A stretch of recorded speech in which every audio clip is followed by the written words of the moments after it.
Cartoon कहानियाँ।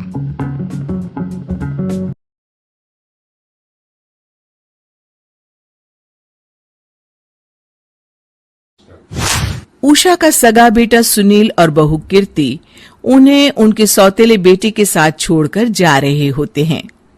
बेटा, तेरी जब कमाई बढ़ जाएगी कम से कम तब तो मुझे तू लेने आ जाना। हाँ हाँ माँ, क्यों नहीं।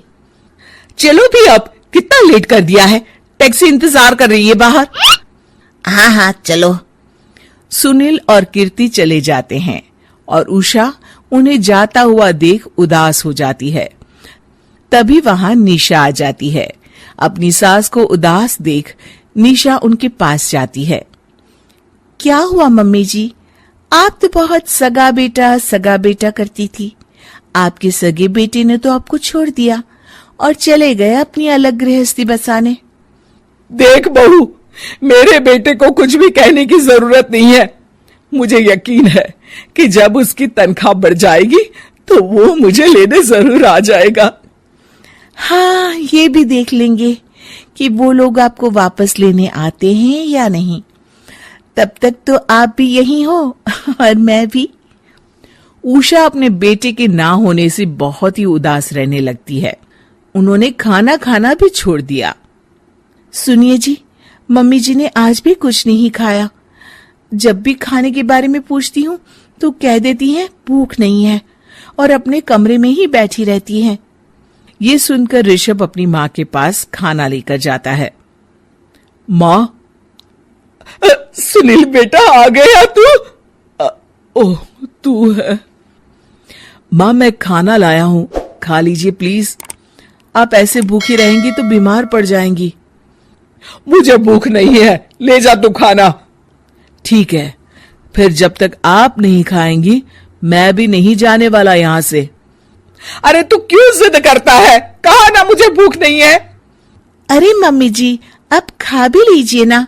ये कितने प्यार से आपको खिला रहे हैं, उसकी तो कदर कर लीजिए कम से कम। अरे तू क्यों बीच में हमेशा अपनी टांग अड़ाती है? ठीक है, लाओ दे दो। कम से कम खाने के बाद तुम दोनों तो इस कमरे से जाओगे।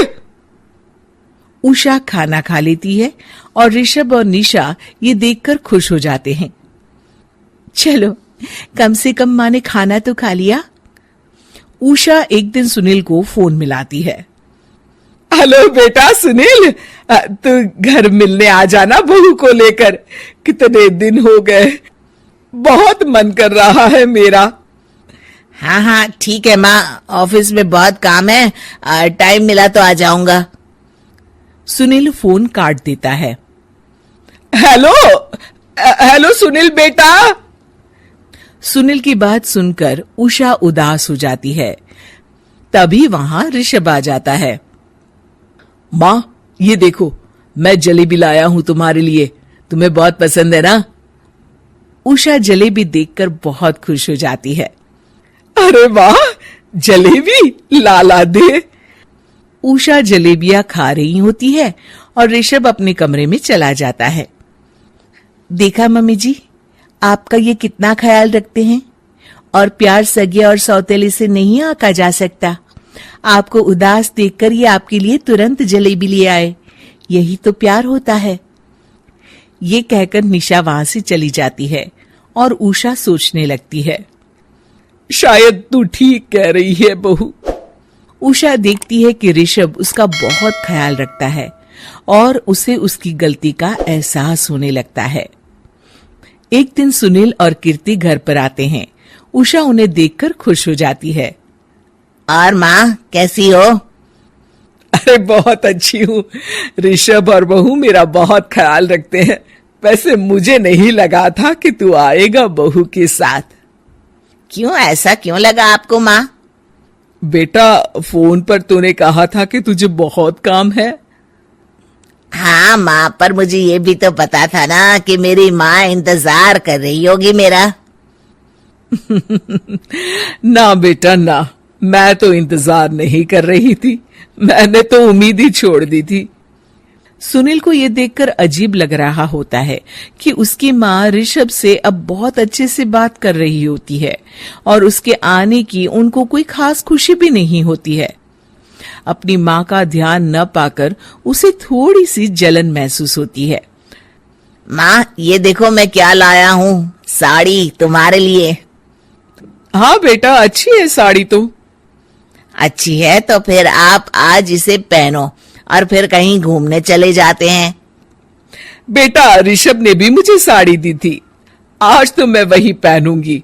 तेरी दी हुई साड़ी फिर कभी पहन लूंगी। सुनील को अब बहुत ही ज्यादा जलन हो रही होती है। उसे समझ नहीं आता कि अपनी माँ का ध्यान फिर से कैसे वो अपनी तरफ खींचे। रात हो जाती है और उनके जाने का वक्त आ जाता है। माँ, चलो अपना सामान बांधो और हमारे साथ चलो। कीर्ति ये सुनकर चौंक जाती है। ये क्या कह रहे हैं आप? हम सासू माँ को लेने थोड़ी ना आए थे। अरे तुम चुप हो जाओ। माँ चलो जाओ, अपना सामान बांध लो। आप मेरे साथ आ रही हो, मैंने कह दिया तो कह दिया। अरे पर बेटा, तेरी तो तनख्वाह कम है, मैं तुझ पर बोझ नहीं बनना चाहती। अरे मुझ पर बोझ नहीं हो माँ, बस आप चलो ना, मैं लेकर ही जाऊंगा आपको। नहीं बेटा, अब मैं नहीं आना चाहती। मैं तो अब ऋषभ और बहू के साथ ही रहूंगी। ये सुनकर ऋषभ चौंक जाता है। ये क्या कह रही हो माँ? हाँ बेटा, मैं कहीं नहीं जाने वाली अब। माँ, अब सच में नहीं जा रही? नहीं बेटा, मैं तो तेरे पास ही रहूंगी अब, और जो प्यार मैं तुझे नहीं दे पाई वो सब दूंगी बेटा। ऋषभ और उसकी माँ गले मिलते हैं और निशा खुश हो जाती है।